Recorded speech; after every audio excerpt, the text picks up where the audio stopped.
What's going on, guys? Bust Up A6 here, back to another video, and today I'm here with another video. This time I'm doing an album review. Today I'm going over the latest offering from Tsjuder. No, it's not how you think it is. It's Tsjuder. I know it's weird. But I'm going over to the latest offering, Helvegr.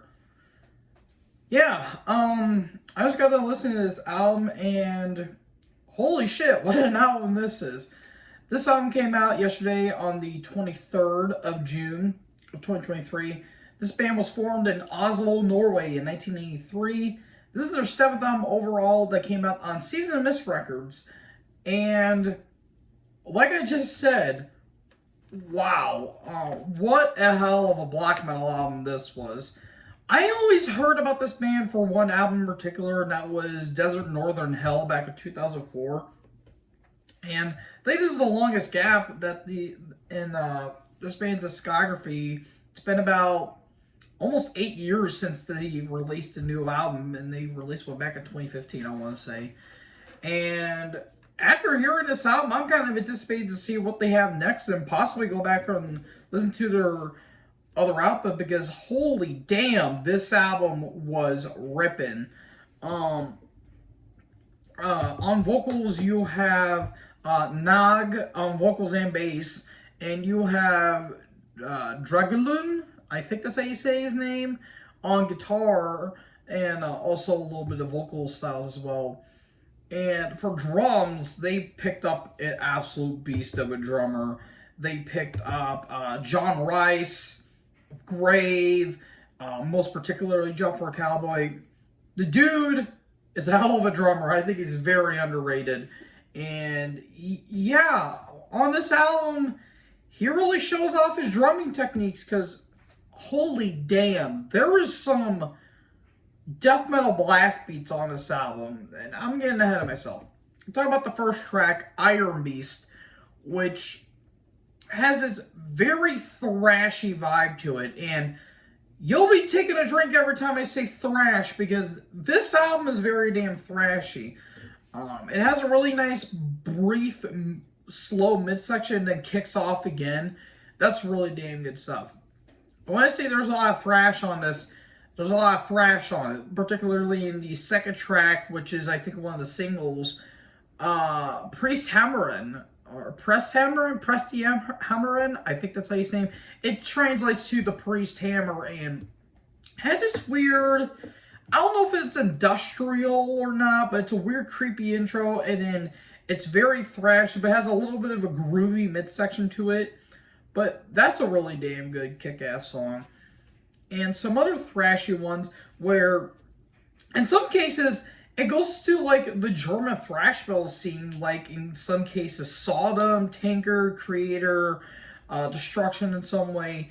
Particularly on the song Gods of Black Blood, which is one of the longer tracks on this album.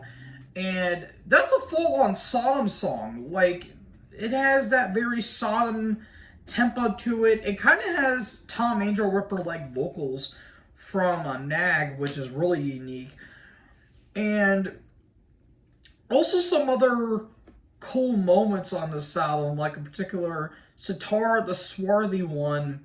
There's a really nice, unique build-up, and it feels like Immortal in some cases, particularly when Immortal went their more black thrash experimentation in the late 90s to early 2000s.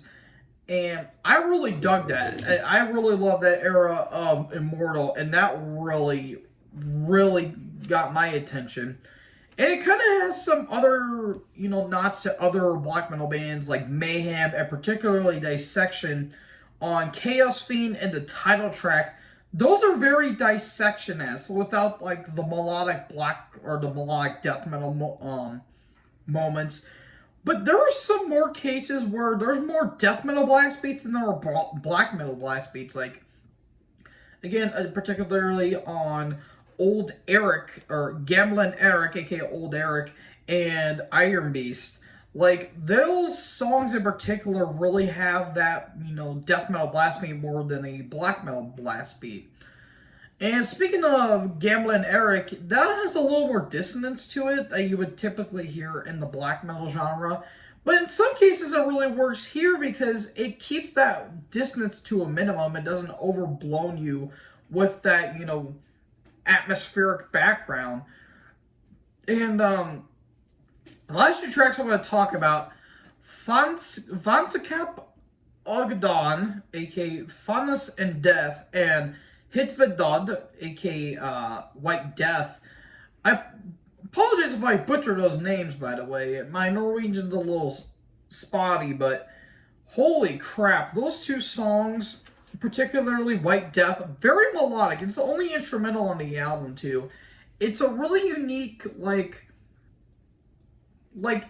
it's kind of dissection-esque with the melodies and that atmospheric, cold, wintry background that you would expect from black metal. And on Funness and Death, it kind of has that same, mid-tempo, but also aggressive guitar harmonies that you would kind of expect from other bands, like maybe Dark Funeral or Dark Fortress. And it really keeps that a really nice concealed package. So, all in all, folks, I'm going to say right here, right now, this is my pick for Black Metal Album of the Year. If you want to include Hellripper's album as Black Metal, you can as well, but that's more blackened thrash speed metal.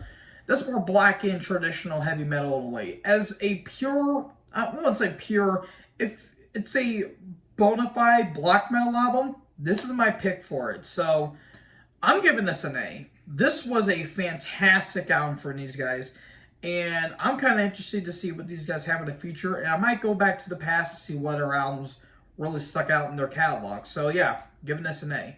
So what did you guys think about this album? Let me know in the comment section below. Make sure you guys leave a like, leave a comment, tap that big red subscribe button, tap the bell so when I upload, you guys will be notified. Thank you guys so much for watching this video. Most importantly, join the herd. Talk to you guys next video. Peace out.